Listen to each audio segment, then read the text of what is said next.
أعوذ بالله من الشيطان الرجيم. بسم الله الرحمن الرحيم. هدى للمتقين.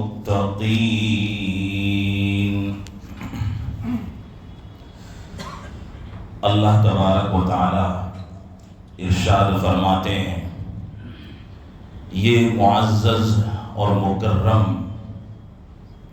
اور یقینی کتاب ہے جس میں کوئی شک نہیں، اور یہ تقوی والوں کے لیے مکمل ہدایت ہے۔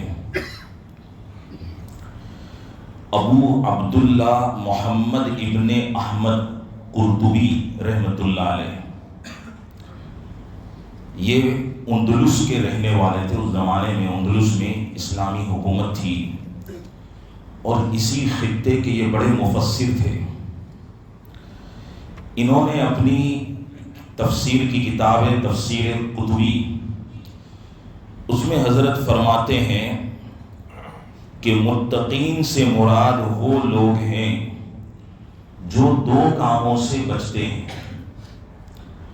نمبر 1 شرک سے بچتے ہیں، نمبر 2 گناہ سے بچتے ہیں، اور ایک کام وہ کرتے ہیں، فرماتے ہیں کہ وہ اللہ کی اطاعت اختیار کرتے ہیں، خدا کو فالو کرتے ہیں۔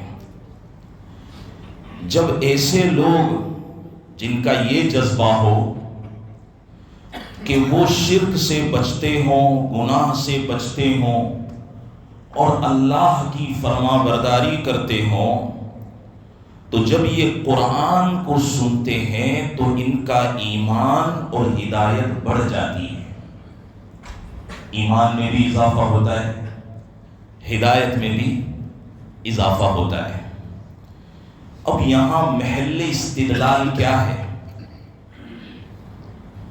حضرت قرطبی رحمۃ اللہ علیہ وہ فرماتے ہیں کہ گناہ سے بچتے ہیں۔ شرک سے بچنے پر ابھی بات نہیں کریں گے انشاءاللہ تراویح کے بعد۔ گناہ سے بچتے ہیں، اس کو سمجھنا ہے۔ جو انسان گناہ سے بچتا ہے تو اس کے کیا فائدے ہیں؟ مفسرین نے کتاب میں گناہ سے بچنے کے 6 فائدے لکھے ہیں۔ 6 فائدے اس میں ایک اہم فائدہ یہ ہے کہ آدمی جب گناہ سے بچتا ہے تو اس کو اللہ سے محبت ہونے لگتی ہے، اللہ اس کا محبوب ہو جاتا ہے۔ اب اللہ کہاں ہے اور ہم کہاں ہیں؟ کیا اللہ سے ڈائریکٹ کانٹیکٹ ہو جاتا ہے؟ دنیا میں کسی سے محبت کرنی ہو تو آپ کو وایا وایا جانا پڑتا ہے، ڈائریکٹ تو محبت نہیں ہو جاتی کہ ہم اس کے حبیب بن گئے، وہ ہمارا محبوب بن گیا۔ کچھ پہچان ہوتی ہے، کچھ صحبت ہوتی ہے، تعلق رکھنا پڑتا ہے، تب جا کے محبت ہوتی ہے۔ تو یہ بہت اچھا انہوں نے بیان فرمایا کہ نبی سے محبت، سرکار مدینہ صلی اللہ علیہ وسلم سے محبت دراصل اللہ کی محبت تک پہنچنے کا راستہ ہے۔ یہ اللہ کی محبت تک پہنچنے کا راستہ ہے۔ تو گناہ سے بچے تو آدمی کو یہ بینیفٹ ملتا ہے۔ حضرت امام ابو حنیفہ رحمۃ اللہ علیہ کے زمانے میں ایک دور تھا کہ لوگ گناہ سے بچنا اس زمانے میں بہت امپورٹنٹ مسئلہ سمجھا جاتا تھا۔ تو حضرت امام ابو حنیفہ رحمۃ اللہ علیہ کے زمانے میں 2 میاں بیوی تھے، خلوت میں تھے، تنہائی میں تھے۔ تو میاں اپنی بیوی سے بات چیت کرنا چاہتا ہے، اپنے قریب بلانا چاہتا ہے، لیکن بیوی ناراض ہے، قریب آ نہیں رہی ہے، چڑ رہی ہے، غصہ کر رہی ہے۔ تو میاں نے اپنی بیوی کے اس تیور کو جب دیکھا تو اس سے کہا کہ جب تک تو مجھ سے نہیں بولے گی، اللہ کی قسم، جب تک تو مجھ سے نہیں بولے گی میں تجھ سے نہیں بولوں گا۔ اس نے یہ قسم کھا لی، اور اللہ کی قسم کھانے کے بعد آپ اس کو توڑ دو تو گناہ بھی ہے، کفارہ بھی ہے، کما فی القرآن الکریم۔ تو بیوی تو پہلے سے مزاج اس کا چھڑا ہوا تھا، تو بیوی نے بھی جواباً کہا کہ جب تک تو مجھ سے نہیں بولے گا میں بھی تجھ سے نہیں بولوں گی۔ اس نے بھی اللہ کی قسم کھا کے اس کو جواب دیا، دونوں طرف سے قسم ہو گئی، غصم غصی تھی، معاملہ بڑا گرم تھا۔ صبح ہوئی، دونوں کے دماغ ٹھنڈے ہو گئے، تو اب غلطی جو کر رکھی ہے قسم کی، بہت پریشان ہوئے، اور دونوں چپ ہیں، گفتگو ہی نہیں کر رہے ہیں، اس لیے کہ اس زمانے میں قسم کھا کر قسم توڑ دینا یہ گناہ سمجھا جاتا تھا، اور ایسے شخص کو اس زمانے میں لوگ گواہ نہیں بناتے تھے۔ دوسرا، اپنے معاشرے میں، سول سوسائٹی میں اس کے اوپر بھروسہ بھی نہیں کرتے تھے، اور اپنے سر کا تاج بھی اس کو نہیں بناتے تھے۔ کہ آپ نے اللہ کی قسم کھا کے اس کو اگنور کر دیا، توڑ دیا آپ نے، تو وہ دل میں نہیں لاتے تھے، ایسے شخص کو بہت برا سمجھا جاتا تھا۔ آج تو خیر اس کی کوئی ویلیو بھی نہیں ہے، جتنا بڑا گنہگار ہے ہمارے نزدیک اس کی ویلیو اتنی زیادہ ہے، مگر یہ وہ دور تھا کہ گنہگار کی معاشرے میں کوئی گنجائش نہیں تھی۔ اب یہ دونوں جو ہے اپنا معاملہ حل کرنے کے لیے حضرت سفیان ثوری رحمت اللہ علیہ کے پاس گئے، بڑے اللہ والے تھے، محدث اعظم تھے، اور ان کے پاس جا کر عرض کیا کہ حضرت ایسا مسئلہ ہو گیا ہے کہ شوہر نے پہلے یہ قسم کھائی، پھر بیوی نے یہ قسم کھائی، شوہر گیا۔ تو حضرت سفیان ثوری رحمت اللہ علیہ نے کہا بھائی تو گیا، کیا جواب دی؟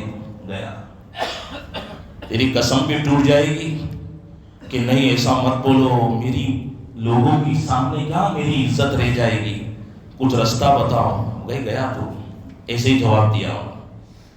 تو شوہر جو ہے واپس گھر آ گیا۔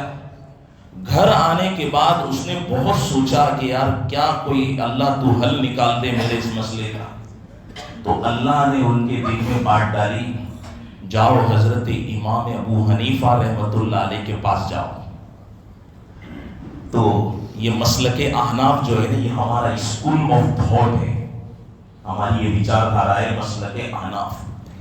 اب ہم خود اس وقت سوچیں کہ ہم کتنے عظیم انسان کو فالو کر کے اللہ تک پہنچتے ہیں، اور اس میں کسی کو شک نہیں ہونا چاہیے۔ میں اکیلا اپنی بیماری کا میں خود ڈاکٹر بن جاؤں، میں خود نسخہ تجویز کروں۔ آج تو آپ دیکھو گوگل پہ ہر جگہ اے آئی ہے، اس میں بیماری پوچھو فوراً گوگل آپ کو دوا بتا دیتا ہے، اور کون سی میڈیکل صورت میں ملے گی اس کا بھی ایڈریس آپ کو دے دیتا ہے۔ تو میں خود اپنا ڈاکٹر بن جاؤں، پھر اس کے بعد سائیڈ ایفیکٹ ہوئے تو میرے کو ڈاکٹر ہی پکڑنا پڑتا ہے، اے آئی میرا پوری کامیابی کا ذریعہ نہیں ہے۔ تو ایسے ہی ہم نے اپنے دلوں کی شفا کے لیے حضرت امام ابو حنیفہ یہ سب سے بڑے ڈاکٹر ہیں، ان کو پکڑا ہے تاکہ وہ ہمیں اللہ تک پہنچا دے۔ سیدھی سمپل بات ہے، اب بات کو سمجھیے۔ حضرت امام ابو حنیفہ رحمت اللہ علیہ کے پاس دونوں جانے لگے، تو بیوی جو تھی اس نے کہا کہ سفیان ثوری سے مل لیتے ہیں، تو وہ شوہر کہتے جانے دو نہیں وہاں، وہ تو کہہ رہے گیا کام میں سے گیا، وہ یوں کہہ رہے ہیں، ٹھیک ہے وہاں چلتے ہیں۔ حضرت امام ابو حنیفہ رحمت اللہ علیہ نے کہا کہ پورے مسئلے کی کیفیت بتاؤ۔ انہوں نے وہی بتائی کہ جب تک تو مجھ سے نہیں بولے گی میں تجھ سے نہیں بولوں گا، اور میں بھی بولی کہ جب تک تو مجھ سے نہیں بولے گا میں تجھ سے نہیں بولوں گی، اس میں اللہ کی قسم کا لفظ ہے۔ تو حضرت امام ابو حنیفہ رحمت اللہ علیہ فرمایا جناب شوہر آپ کی قسم پوری ہو گئی، آپ بنداس اپنی بیوی سے بات چیت کر سکتے ہیں۔ کہ کیا بات کر رہے ہیں حضرت، وہ وہیں پر خوشی سے ناچنے لگا. اور بیوی سے بھی کہا کہ آپ کی بھی قسم پوری ہو گئی، آپ گنہگار نہیں ہوئے، آپ بھی اپنے شوہر کے ساتھ بنداس بات چیت کر سکتی ہیں. تم نے کہا کیسے؟ تمہیں سمجھاتا ہوں. شوہر نے کیا کہا کہ اللہ کی قسم جب تک تو مجھ سے نہیں بولے گی میں نہیں بولوں گا. تو اس کے جواب میں بیوی شوہر سے بات کر رہی ہے. جواب میں کیا کہ اس نے جواب دیا تو در حقیقت شوہر سے بات چیت کری. تو بات چیت کری تو پھر شوہر کا بات چیت کرنا کیا ہو گیا؟ جائز ہو گیا. قسم میں کیا تھا؟ تو نہیں بولے گی. اور بیوی بولی تو اس کی قسم تو پوری ہو گئی، نہیں ٹوٹی نہیں اس کی قسم. تو بولے اس طریقے سے کیا ہے، شوہر کا بولنا حلال ہو گیا، قسم نہیں ٹوٹی. بیوی کے لیے کیسے حلال ہو گیا؟ بیوی بولی تھی کہ جب تک تو مجھ سے نہیں بولے گا میں تجھ سے نہیں بولوں گی. امام صاحب نے کہا کہ جا کے ہائی ہیلو کر دو. تو گئی، اوئے ہائی ہیلو کیسے ہو، خیریت سے ہو؟ اس نے کہا تم مجھ سے بات کرے، قسم ٹوٹے. بولے قسم نہیں ٹوٹی، آپ نے کیا بولا تھا؟ جب تک تم مجھ سے نہیں بولو گے میں نہیں بولوں. تم نے بات کر لیا، میں بولتی ہو گئی، تو تمہاری بھی قسم نہ یہ گنہگار ہے نہ وہ گنہگار ہے. تو دیکھو معاشرے میں ان کی عزت بھی رکھ لی. نمبر 2، کوئی گناہ بھی نہیں ہوا، گناہ سے بھی بچ گئے. اب وہ بیوی کے چلو سفیان ثوری کے پاس، لوگ ان کو بڑا محدث سمجھتے ہیں، ہم کو تو یوں بولا تھا. تو وہ گئے وہاں پہ حضرت سفیان ثوری رحمۃ اللہ علیہ سے کہا کہ حضرت ایسا مسئلہ ہے کہ نہیں، یہ تو حلال کو حرام کر دیا، حرام کو حلال کر دیا، میں پھر حنیفہ سے ملتا ہوں. پھر جا کے ملے تو امام ابو حنیفہ نے ان کو پوری بات سمجھائی. تو حضرت سفیان ثوری فرماتے ہیں صحیح بات ہے، صرف حدیث پڑھنا کافی نہیں ہے، حدیث کو سمجھنا بھی ضروری ہے تاکہ انسان گناہ سے بچ سکے. تو یہ گناہ سے بچنا کیا ہے، بہت ضروری ہے. اب بات کو سمجھو. میں نے کہا تھا کہ آدمی جب گناہ سے بچتا ہے تو اللہ کی محبت ملتی ہے، اور اللہ کی محبت ڈائریکٹ نہیں ملتی، اس کے لیے اس کو نبی کی محبت کے راستے سے اللہ تک پہنچنا پڑتا ہے. اور اس فیلڈ کے اندر صحابہ کرام سب سے زیادہ آگے تھے. لکھا ہے حضرت صدیق اکبر رضی اللہ تعالی عنہ کو اپنے نبی سے سب سے زیادہ اور سچا عشق تھا. جب آپ نے ہجرت کا ارادہ فرمایا تو حضرت ابو بکر صدیق رضی اللہ عنہ کے ساتھ ان کا پورا گھرانہ، بیٹا ہے، بیٹی ہے، خادم ہے، سب کے سب سرور کائنات حضرت محمد عربی صلی اللہ علیہ وسلم کی خدمت میں لگے ہوئے تھے. کیسے؟ حضرت ابوبکر صدیق رضی اللہ تعالی عنہ رسول اللہ صلی اللہ علیہ وسلم کے لیے فرسٹ کلاس بہترین اونٹنی اللہ کے نبی کو مرحمت فرمائی کہ یا رسول اللہ اس پر ہم کو سوار ہونا ہے. اتنی تیز اونٹنی تھی کہ رسول اللہ صلی اللہ علیہ وسلم چاہتے تو کچھ ہی گھنٹوں میں آدھی مدینہ سیٹی طے کر سکتے تھے، اتنی بہترین سواری تھی. تو ابو بکر صدیق بھی اللہ کے نبی کے عشق میں ان کی خدمت میں لگے ہوئے. نمبر 2، اپنی بیوی کو بھی خدمت میں لگایا. فرمایا ہم بہت دور نہیں، غار سور تک جا رہے ہیں، تو تم نبی پاک صلی اللہ علیہ وسلم کا کھانا تیار کرنا تمہارا کام ہے. تو بیوی کھانا تیار کرنے میں لگی ہوئی، دیکھو خدمت ہے. نمبر 2، اپنے بیٹے سے فرمایا میرے بیٹا دن میں تم نیوز کے اوپر خبر رکھنا کہ کفار قریش ہمارے بارے میں کیا پلاننگ کر رہے ہیں، رات ہو جاوے تو غار میں آ کر ساری رپورٹ ہمیں پہنچا دینا. دیکھو بیٹے کو بھی نبی کی خدمت میں لگا رکھا ہے. بیٹی سے کہا اے میری بیٹی جب کھانا ماں تیار کر لے تو بیٹا تیری ذمہ داری ہے کہ تو مجھے سرکار مدینہ صلی اللہ علیہ وسلم تک اس ٹفن کو کھانے کو پہنچا دے، یہ کام تیری ذمہ داری ہے. غلام تھا، ابو غلام جو تھا اس سے کہا کہ اے میرے غلام، تمہاری یہ ذمہ داری ہے کہ جب تم بکریاں چرانے نکلو، بکریوں کی گھاس پانی چرانے نکلو، تو تم دودھ لے کر غار سور تک پہنچ جانا، یہ خدمت کی ذمہ داری تمہاری رہے گی۔ پورے گھرانے کو خدمت میں لگا رکھا تھا۔ یہ نبی پاک صلی اللہ علیہ وسلم سے وہ سچا عشق تھا۔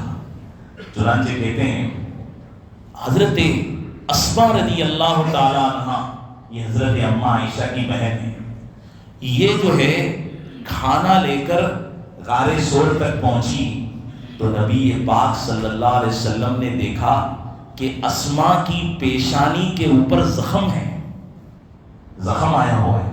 تو پوچھا اسماء کیا ہوا، اتنے گہرے زخم کیوں ہیں؟ دیکھو کیا فرماتی ہے، ابا اللہ کے نبی پوچھ رہے ہیں، کہہ رہے ہیں سرکار مجھے راستے میں ابو جہل مل گیا، کہنے لگا بتا تیرا باپ کہاں ہے؟ میں نے کہا کہ کیوں، کیا کام ہے؟ نہیں تیرا باپ کہاں ہے مجھے اس کا ایڈریس دے، کیونکہ جہاں ابو بکر ہوگا وہاں تمہارا پیغمبر حضرت محمد مصطفیٰ بھی ہوگا۔ اتنی سچی محبت ہے، اس کا اقرار دشمن بھی کر رہا ہے۔ تو حضرت اسماء فرماتی ہے کہ تو میری جان بھی نکال لے گا تب بھی میں ایڈریس نہیں بتاؤں گی کہ میرا باپ کہاں ہے۔ یہ آج کل ہم باطمی دیتے ہیں غیروں کو، یہ باطمی دینے والوں کو اس سے عبرت حاصل کرنی چاہیے۔ ایک عورت ذات ہے، دیکھو نبی کے عشق میں اتنی ڈوبی ہوئی ہے کہ وہ اپنے سرکار حضرت محمد مصطفیٰ صلی اللہ علیہ وسلم کا ایڈریس بتانے کو تیار نہیں ہے۔ اس کے بعد پھر مارا اس نے، بتا، بولے نہیں بتاؤں، پھر مارا، بتا نہیں بتاؤں گی۔ تو غصے سے اس نے اپنے ہاتھ پاؤں سے ایسے سر پہ مارا کہ ان کی پیشانی پتھر سے ٹکرائی۔ یا رسول اللہ اس کی وجہ سے مجھے یہ زخم ہو گیا ہے۔ تو نبی کریم صلی اللہ علیہ وسلم رونے لگے اور ہاتھ اٹھا کے ابو بکر کو دیکھا اور فرمایا اے اللہ، دنیا میں جن لوگوں نے میرے اوپر احسان کیا ہے میں نے سب کا بدلہ چکا دیا، مگر میں ابو بکر کا بدلہ نہیں چکا سکتا، ابو بکر کا بدلہ۔ اے اللہ، ابو بکر کو تو اپنے خزانے سے بدلہ عطا فرما دے۔ کتنی سچی محبت تھی نبی پاک صلی اللہ تعالی علیہ وآلہ وسلم سے، اس قدر عشق، اس قدر محبت۔ لکھتے ہیں کہ جب غار سور سے آگے کی طرف سفر شروع فرمایا تو اب تو کھانا آگے تو نہیں آ سکتا تھا، پھر فکر ہوئی کہ میرے سرکار کو بھوک لگے گی تو ان کے کھانے کا انتظام کیا ہوگا۔ آگے پہنچے تو دھیان میں آیا کہ ایک گھر ہے گاؤں میں اور وہاں بکری کھڑی ہوئی ہے، بہت دبلی پتلی۔ تو حضرت ابوبکر دوڑتے ہوئے گئے، اس کی مالکن سے کہا کہ نبی آخر الزمان صلی اللہ علیہ وسلم ہے، مدینہ کی طرف جا رہے ہیں، بھوک لگی ہے، کیا میں دودھ نکال لوں؟ فرمایا کہ بکری کو کئی دنوں سے چارہ ہی نہیں ملا ہے، دانا پانی ہی کا کوئی انتظام نہیں ہے، تو پھر کیسے اس کا دودھ اترے گا؟ دودھ ہی نہیں ہے۔ کہ تم فکر مت کرو، میرے ساتھ نبی آخر الزمان ہیں، ان کی برکت سے اللہ اس کے تھنوں میں دودھ ڈال دے گا۔ چنانچہ بسم اللہ بول کے تھنوں کو دبایا تو اللہ تبارک و تعالیٰ نے، معجزہ تھا رسول اللہ صلی اللہ علیہ وسلم کا کہ پورا برتن دودھ سے بھر گیا۔ حرکت ہونی چاہیے انسان میں، اللہ برکت خود نازل فرماتے ہیں۔ جب دودھ سے پورا برتن بھر گیا تو رسول اللہ صلی اللہ علیہ وسلم کے پاس دودھ لے کر آئے، یا رسول اللہ آپ کو بھوک لگی ہے، آپ دودھ نوش فرما لیجیے۔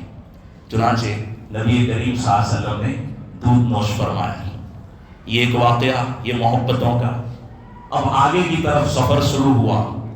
حضرت ابو بکر صدیق رضی اللہ تعالیٰ عنہ اللہ کے رسول سے محبت میں بات کر رہے ہیں۔ کیا کہتے ہیں؟ فرماتے ہیں یا رسول اللہ، ایک تو میرا باپ مسلمان ہوا، ابو قحافہ، میرے باپ مسلمان ہوا، مجھے اس کی خوشی ہوئی مگر تھوڑی بہت۔ تو اللہ کے نبی مسکرا کر دیکھ رہے ہیں کہ تم کیا کہنا چاہتے ہو؟ یا رسول اللہ، ایک تو آپ کے چچا جان مسلمان ہوئے، حضرت عباس رضی اللہ تعالیٰ عنہ، وہ جب مسلمان ہوئے نا مجھے بہت خوشی ہوئی. بولے کیوں؟ جواب یہ ہے یا رسول اللہ کہ چاچا کے مسلمان ہونے سے آپ کو خوشی ہوئی اور نبی کی خوشی پر میری ساری خوشیاں قربان ہیں، اس لیے مجھے اس کے اوپر بہت خوشی ہوئی. رسول اللہ صلی اللہ تعالی علیہ وآلہ وسلم اس سے بہت خوش ہوئے. تو دوستو لکھتے ہیں اکابرین کہ حضرت ابو بکر کو نبی پاک صلی اللہ علیہ وسلم سے نسبت اتحادی حاصل تھی. نسبت اتحادی میں سمجھاتا ہوں، یعنی ایک جیسا ہونے کی نسبت کہ انسان دیکھے تو فرق نہیں کر سکے کہ محمد الرسول اللہ صلی اللہ علیہ وسلم یہ ہیں یا ابو بکر محمد الرسول اللہ ہے. اتنی مشابہت تھی. اسی لیے حدیث پاک میں آتا ہے نبی کریم صلی اللہ علیہ وسلم نے فرمایا ما صب اللہ فی صدری، اللہ نے میرے سینے میں نہیں ڈالا الا وقد صببتہ فی صدری ابی بکر، مگر یہ ہے کہ میں نے میرے سینے کا سب کچھ ابو بکر کے سینے میں ڈال دیا. کتنی بڑی نسبت تھی، میں نے سب کچھ ابو بکر کو دے دیا ہے. اس لیے یہ دلیل ہے ان کے خلیفہ اول ہونے کی کہ حضرت ابو بکر صدیق رضی اللہ تعالیٰ عنہ سب سے پہلے خلیفہ ہیں. اور اسی اتباع رسول اور عشق رسول کی نسبت تھی. اس کی دو دلیل ہے کہ کیوں سچی اتباع تھی، سچا عشق کیسے تھا. جب آپ مدینہ منورہ تشریف لے گئے تو وہاں لے جا کر کسی کے گھر میں پہلے نہیں رہے، ٹیلے کے پاس پہنچے، پھر ادھر قریب میں بیٹھے. تو جب دونوں بیٹھ گئے تو جو اہل مدینہ چھوٹی چھوٹی بچیاں آپ کے استقبال میں تشریف لائی اور بھی لوگ آئے تو سب آگے ابو بکر سے مصافحہ کر رہے تھے. کس سے کر رہے ہیں؟ حضرت ابو بکر سے، یہ سمجھتے ہوئے کہ یہی نبی آخر الزمان صلی اللہ علیہ وسلم ہے. ان کے پیشانی پر بوسہ دے رہے ہیں کہ آپ اللہ کے رسول. حضرت بکر کہتے میں نہیں، میں تو 2 کاپی ہوں، فرسٹ کاپی تو یہ ہے، ادھر دیکھو، یہ میرے رسول ہے. کتنی اتباع تھی. چہرہ نبی جیسا، عادتیں نبی جیسی. اس میں بھی میں بتاتا ہوں کہ عادتیں کیسے نبی جیسی. دوسری دلیل کہ حضرت ابوبکر عاشق کامل تھے، اتباع بھی، فالوئنگ بھی سب سے زیادہ کامل تھی. اس کی دوسری دلیل یہ ہے کہ جب حضرت ابوبکر صدیق کا انتقال ہو گیا تو ان کے غلام سے کسی نے پوچھا کہ ابو بکر میں تم نے کیا خوبیاں دیکھی؟ تو وہ غلام نے وہی باتیں بتائی تھی جو حضرت خدیجہ نے نبی پاک صلی اللہ علیہ وسلم پر جب پہلی وحی نازل ہوئی اس وقت بتائی تھی. کیا بتائی تھی؟ خشیت نفسی، اللہ کے حبیب نے آ کر فرمایا خدیجہ مجھے میری جان کا خطرہ لگتا ہے. بیوی تھی نا ان کی، بیوی کو دکھ درد بتانا چاہیے، تکلیفیں ظاہر کرنی چاہیے، کیونکہ بیوی تسلی دیتی ہے اور بیوی سے اچھی کوئی تسلی نہیں دیتا. تو جب یہ اظہار فرمایا تو حضرت خدیجہ نے اس وقت 3 جملے بتائے، 3 جملے کہے کہ تم ٹینشن مت لو. کیوں؟ اس لیے کہ سب سے پہلی بات فرمائی وَتُعِينُ عَلَى نَوَائِبِ الْحَقِّ، تم مصیبت کے ماروں کی مدد فرماتے ہو. نمبر 2 دوسری بات بتائیں وَتُقْسِمُ الْمَعْدُومِ، جو بیچارے کما نہیں سکتے اور اپاہج ہو گئے ہیں، کوئی ہنر نہیں ہے، غریب ہے، تم ان کو کما کر لا کر دیتے ہو. نمبر 3 وَتَحْمِلُ الْكَلِّ، تم بوجھ والوں کا بوجھ اٹھاتے ہو، جو سماج پر بوجھ ہے تم ان کی بھی مدد کرتے ہو. بالکل یہی 3 صفتیں ابو قحافہ نے ابو بکر کی بتائی کہ ابو بکر میں بھی یہ 3 اعلیٰ صفت تھی. تو جب نبی مغفور ہے میرا ابو بکر بھی بخشایا ہے. اتنی کامل اتباع تھی. دوستو یہی کامل اتباع ہمارے اکابر دیوبند میں شیخ الہند حضرت مولانا محمود الحسن دیوبندی رحمۃ اللہ علیہ میں بھی تھی. رمضان میں حضرت مولانا الحاج سید اصغر حسین میاں صاحب دیوبندی رحمۃ اللہ علیہ، یہ بہت بڑے عاشق رسول اور گھاس کاٹ کر ان کی کمائی تھی. گھاس کاٹتے تھے اور اس کو بیچتے تھے. اس میں 3 پیسے اس زمانے میں ملتے تھے. ایک پیسہ اپنے وہ باکس میں جمع کرتے تھے، 2 پیسے گھر پہ خرچ کرتے، اس میں یہ پیسہ بہت ہوتا تھا اس زمانے میں، اور وہ بہت اچھا خاصا جمع ہو جاتا تھا تو اکابر دیوبند کی وہ دعوت کرتے تھے۔ تو حضرت شیخ الہند فرماتے تھے جب ہم ان کی دعوت کھاتے ہیں اللہ اس کے صدقے میں اتنا نور ہمارے سینے میں ڈالتا ہے کہ وہ پوری انرجی پورے سال ہم کو چلتی ہے۔ بتاؤ کتنی اس میں نور ہوگا، کتنی حلال کمائی۔ یہ حضرت فرماتے ہیں کہ ہم نے حضرت شیخ الہند رحمۃ اللہ علیہ کا معمول دیکھا کہ حضرت شیخ الہند رحمۃ اللہ علیہ رمضان کے مہینے میں تراویح کے لیے حفاظ کو تیار کرتے ہیں، حافظ نہیں تھے، 2 3 4 حفاظ، اور وہ اگر قریب کے حفاظ ہیں تو کوئی مسئلہ ہی نہیں تھا، وہ سنا کے چلے جاتے تھے، کبھی ضرورت پڑتی تو دور سے حفاظ کو بلاتے تھے، ان کے کھانے کا ان کے رہنے کا پورا انتظام فرماتے تھے اور قرآن کو سنتے تھے۔ جب اس میں بھی کامیابی نہیں ملتی، وہ لوگ بھی سنا کر چلے جاتے، تو حضرت تراویح کبھی اپنے گھر پہ بھی قائم فرماتے تھے، گھر پہ بھی سنتے تھے، اور اخیر میں تو ایسا وقت آیا کہ رات کا اکثر حصہ بلکہ پوری رات تراویح کے ساتھ ساتھ نفلوں میں قرآن سنتے تھے۔ کوئی بندہ نہیں ملا تو حافظ محمد احمد صاحب محتمیم دارالعلوم دیوبند، وہ ان کے رشتہ دار ہوتے تھے، ان کو پکڑ کے لاتے تھے، یار کوئی نہیں ہے تم قرآن سنا دو، میں تو قرآن کا حافظ نہیں ہوں۔ تو حضرت کھڑے ہو جاتے ان کو قرآن سناتے، وہ تھک جاتے تو اپنے بے تکلف پیر بھائی تھے حافظ انوار الحق مرحوم، ان سے قرآن کو سنتے، وہ بھی تھک جاتے تو اپنے چھوٹے بھائی مولوی محمد حسن سے قرآن کریم کو سنتے، وہ بھی تھک جاتے تو اپنے عزیز بھائی مولوی محمد حنیف سے قرآن کریم کو سنتے، یعنی اتنا قرآن سنتے تھے کہ ان کا جو اخیر زمانہ تھا اس میں زیادہ تر مولوی حافظ کفایت اللہ صاحب ان سے قرآن کریم کو سنتے رہے۔ اور دیکھو ان کا یہ حال تھا کہ تراویح کے بعد تھوڑی دیر لیٹ جاتے، لیٹنے کے بعد قرآن کریم کی تفسیر فرماتے تھے، علمی مضامین ہوتے، اکابرین کے واقعات ہوتے، تفسیر سے فارغ ہو کر پھر قرآن کریم کو نفلوں میں سننے کا اہتمام فرماتے، یہاں تک کہ ایسے حالات ہو گئے کہ گھر والوں نے دیکھا کہ نفلوں میں کھڑے کھڑے ان کے پیروں میں ورم چڑھ گیا، پیر پورے سوج گئے۔ تو جو مخلصین لوگ ہوتے ہیں، اہل غم، بیویاں ہیں، ماں ہیں، انہوں نے دیکھا تو انہوں نے کہا ذرا اپنی ذات پہ رحم کرو، تمہارے پیروں پہ ورم چڑھ گیا ہے۔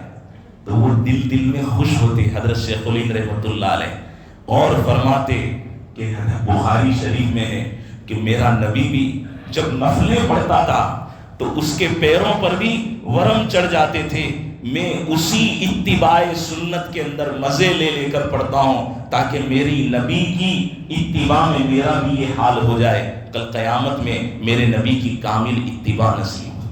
یہ کامل دیوبند تھے، یہ نبی کریم صلی اللہ علیہ وسلم کی محبت تھی، اسی محبت سے وہ اللہ کی محبت تک پہنچتے تھے۔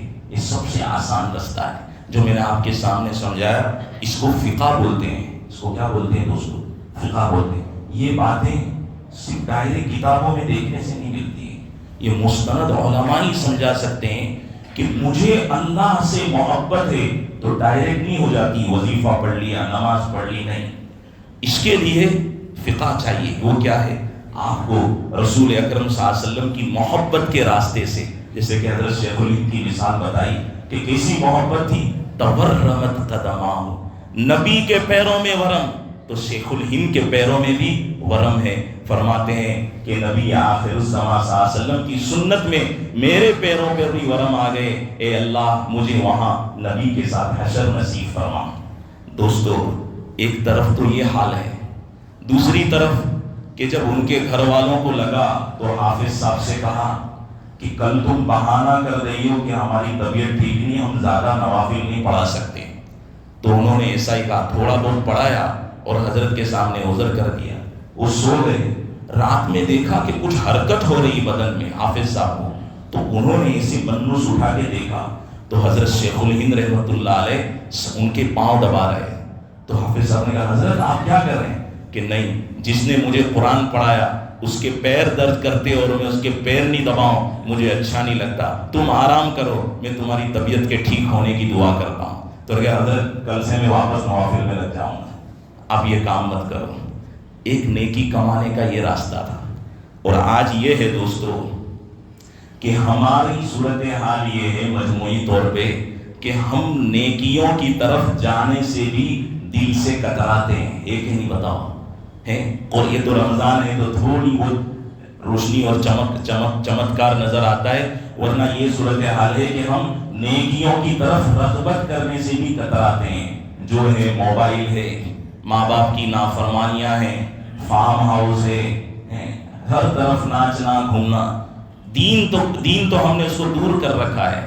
تو یہ تو ایسا ہو گیا جو اکبر الہ آبادی نے لکھا نہیں کہ رقیبوں نے رپٹ لکھوائی ہے جا جا کے تھانے میں، رقیبوں نے، رقیب یعنی دشمنوں نے رپورٹ لکھوائی ہے جا جا کے تھانے میں کہ اکبر نام لیتا ہے خدا کا اس زمانے میں، اکبر نام لیتا ہے خدا کا اس زمانے میں۔ آج ہمارا یہی حال ہو گیا کہ مسلمان نام لیتا ہے خدا کا اس زمانے میں۔ ہم نے ہمارے حالات ایسے کر دی۔ اللہ سے دعا فرمائے اللہ ہمیں اس پہ عمل کی توفیق عطا فرمائے۔ ایک ضروری اعلان یہ تھا، ہماری مسجد کا یہ جو ماشاءاللہ ترقیاتی کام دیکھ رہے ہیں، اور ہمارے ٹرسٹی لوگ دعا کرے اللہ ان کے ہاتھوں کو مضبوط کرے۔ دیکھو کوئی اخلاص سے کام کرتا ہو ان کو دعا دینی چاہیے۔ حضرت علی فرماتے انظر الی ما قال ولا تنظر الی من قال، اس بات کو دیکھو جو کہی جا رہی ہے، اس کو مت دیکھو جو کہہ رہا ہے۔ میں بھی آپ سے یہ کہہ رہا ہوں، جو کام کر رہا ہے اس کام کو دیکھو، جو کر رہا ہے اس کو مت دیکھو۔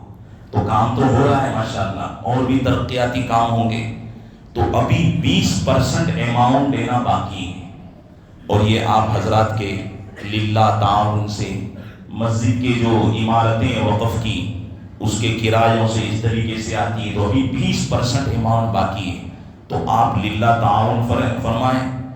احباب جو یہ جھولیاں لے کے وہاں کھڑے رہیں گے، مسجد کا دان پیٹی بھی اس میں بھی آپ پیسہ ڈال سکتے ہیں۔ تو خود دل کھول کر اپنی مسجد ہے، دیکھو روٹی ضرورت، باتھ روم ضرورت، بیوی ضرورت، اور پھل فروٹ افطاری، یہ سب چیز ضرورت ہے۔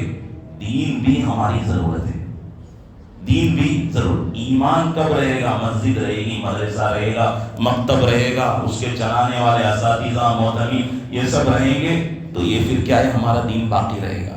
اس لیے اپنی مسجد ہے، اپنے ایریے کی، یہاں تو نماز پڑھنے آ رہا ہے، دل کھول کر ہر ساتھی 500 کا تعاون کرو، اور اللہ اپنے خزانے سے تم کو ڈبل عطا فرما دے۔